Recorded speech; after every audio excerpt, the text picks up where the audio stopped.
আসসালামু আলাইকুম ভিউয়ার্স, আশা করি সকলে ভালো আছেন। এখানে যে বাড়ি নির্মাণটা দেখছেন এটি হচ্ছে ১৬ কলমের উপরে ৪ বেডরুমের একতলা বাড়ি নির্মাণ কাজ চলছে।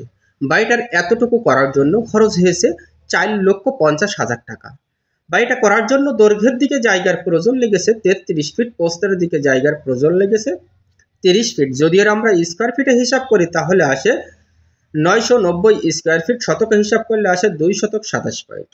তো এটা হচ্ছে সেন্টার টু সেন্টার। যখন বিল্ডিং এর ছাদ হবে তখন অবশ্যই এই বিল্ডিং এর ছাদ হবে ১২০০ স্কোয়ার ফিট। তো এটা হচ্ছে বাড়ির সামনের সাইড হবে।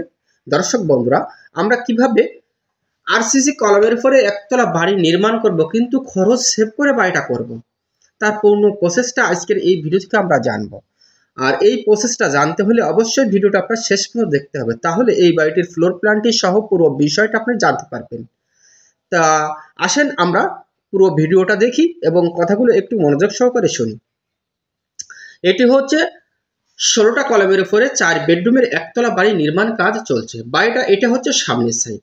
তো আমরা ভেতরে প্রবেশ করে দেখব আসলে খরচ সেভ করে কিভাবে আপনি বাড়িটা করবেন। দেখেন, এইখানে যদি আপনি কাজটা দেখেন তাহলে অবশ্যই বুঝতে পারবেন যে কিভাবে আমরা খরচটি সেভ করে বাড়িটা নির্মাণ করছি আর কিভাবে আপনি করবেন। দর্শক বন্ধুরা, এখানে হয়তো আপনি ভাবতে পারেন যে ৫ ইঞ্চি গাঁথুনি ফ্ল্যাশ কেন আপনারা বিম দিয়েছেন। দর্শক বন্ধুরা, এটা হচ্ছে ভিতর সাইড।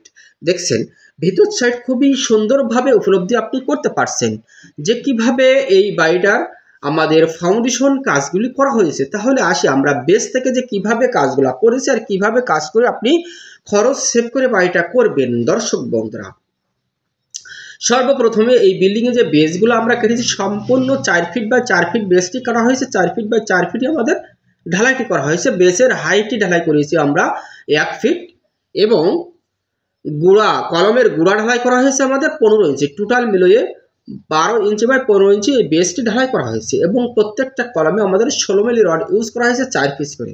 ১০ ইঞ্চি বাই ১০ ইঞ্চি কলম আমাদের ঢালাই হবে এবং মিডিল পজিশনের ৬টা কলমে আমরা রড ইউজ করেছি ৬ পিস করে। তার ভিতরে ৪টা করেছে ১৬ মিলি রড, ২টা করে হচ্ছে ১২ মিলি রড। এইটা হচ্ছে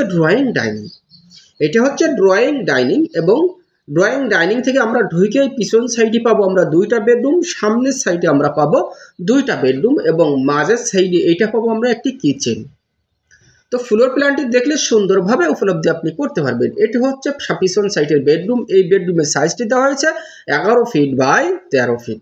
এটা হচ্ছে একটি কিচেন। এই কিচেনের সাইজটি আমাদের দেওয়া হয়েছে ৭ ফিট বাই ৮ ফিট। এটা হচ্ছে সামনের সাইডের বেডরুম। এই বেডরুমের সাইজটি দেওয়া হয়েছে আমাদের ১৩ ফিট বাই ১১ ফিট। এটা হচ্ছে আমাদের সিঁড়ি, আর সিঁড়ি রুমের সাইজটি আমাদের রাখা হয়েছে ৮ ফিট বাই ১৩ ফিট।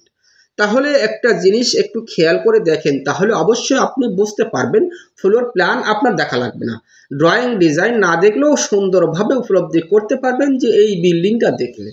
তারপর আসেন আমরা কিভাবে খরচ সেভ করে এই বাড়িটা নির্মাণ করছি। দেখেন, খোলের ভিতরে কিন্তু আমাদের কোনো ওয়াল গাঁথুনি, চারি সাইডের বিমের নিচে আমরা ৫ ইঞ্চি গাঁথুনি গেঁথেছি। এই জায়গা থেকে যদি আপনি ১০ ইঞ্চি গাঁথুনি গেঁথতেন সেই ক্ষেত্রে আপনার খরচটা অনেকটাই বেড়ে যেত। তারই পরে আমাদের যে গ্যারেড বিমটি ঢালাই করেছি এখানে ১০ ইঞ্চি বাই ১২ ইঞ্চি, চারি সাইডের যে বিমটি ঢালাই করেছি আমরা ১২ ইঞ্চি তলা, ১২ ইঞ্চি হাইট, কিন্তু এই জায়গা থেকে আমরা ২ ইঞ্চি বাড়িয়ে দিয়েছি চারি সাইডের বিমে। এই কারণেই যে কলম করার পরে, গাঁথুনি করার পরে আপনার চারি সাইডটা ২ ইঞ্চি কাটান থাকবে। আর ২ ইঞ্চি যদি আপনার কাটান থাকে তাহলে সাইডটা দেখতেও সুন্দর লাগে এবং কাজ করতেও ভালো লাগে। আর যদি আপনার কাজ করতে ভালো লাগে তাহলে অবশ্যই আপনার দেখতে ভালো লাগবে। এই জন্যই কিন্তু আমরা চারি সাইডের গাঁথুনিগুলো দিয়েছি বিম ফ্ল্যাশ। এই কারণে আমরা ২ ইঞ্চি চারি সাইডে কাটানটা দিব। তাহলে আসেন এইখানে আসলে খরচ সেভ তো অবশ্যই আপনার করতে হবে। আমরা ফ্লোর প্ল্যানে চলে এসেছি। দর্শক বন্ধুরা, এটা হচ্ছে সিঁড়ি, আর সিঁড়ির নিচ দিয়েই কিন্তু মেন গেট। আর এই মেন গেট থেকে ঢুকেই আমরা সর্বপ্রথমে পাবো হচ্ছে ড্রয়িং ডাইনিং। এটা হচ্ছে ড্রয়িং ডাইনিং। এই সাইডে পাবো একটি কিচেন এবং এই সাইডে হচ্ছে 2টা টয়লেট। তো পিছন সাইডে আমরা পেয়ে যাচ্ছি 2টা বেডরুম এবং সামনের সাইডে পাচ্ছি আমরা 2টা বেডরুম। বেডরুমের সাইজ দেওয়া হয়েছে ১৩ feet by ১১ feet. ১৩ feet by ১১ feet 4টা বেডরুমের সাইজই দেওয়া হয়েছে আমাদের একই। সামনের সাইডে পেয়ে যাচ্ছেন 2টা সুন্দর ব্যালকনি। তো তো বাড়িটা করার জন্য দৈর্ঘ্যের দিকে জায়গা লেগেছে 33 ফিট, প্রস্থের দিকে জায়গা লেগেছে 30 ফিট। যদি এর আমরা স্কোয়ার ফিটে হিসাব করি তাহলে আসে 990 স্কোয়ার ফিট, শতক হিসাব করলে আসে 2 শতক 27 পয়েন্ট। তো খুবই অল্প জায়গার ভিতরে অসাধারণ মানের একটি ফ্লোর প্ল্যান আপনারা দেখলেন। তো যে সকল ভাইরা স্বপ্নের সুন্দর বাড়িটা নির্মাণ করবেন অবশ্যই দক্ষ ইঞ্জিনিয়ার এবং দক্ষ কন্ট্রাক্টর দ্বারা বাড়িটার ড্রয়িং ডিজাইন করে নেওয়ার চেষ্টা করবেন। তো ভালো থাকবেন, সুস্থ থাকবেন, সকলে আমার জন্য দোয়া করবেন ইনশাআল্লাহ।